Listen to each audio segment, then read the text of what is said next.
میں آپ کو بتا رہا ہوں یہ فرقہ واریت کیا ہوتی ہے. سورہ لقمان میں لکھا ہوا ہے کہ دودھ چھڑانے کی عمر 2 سال.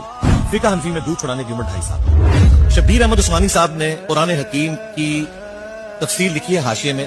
شبیر احمد عثمانی صاحب وہ ہیں جنہوں نے محمد علی جناح بانگی پاکستان کا جنازہ پڑھا.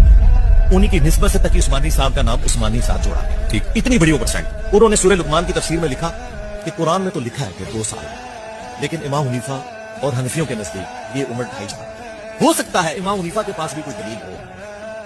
قرآن میں لکھا ہوا ہے 2 سال. قرآن سے اوپر تو کوئی دنیا کی کتاب نہیں, یہ کتابیں قرآن سے اوپر تو نہیں ہے.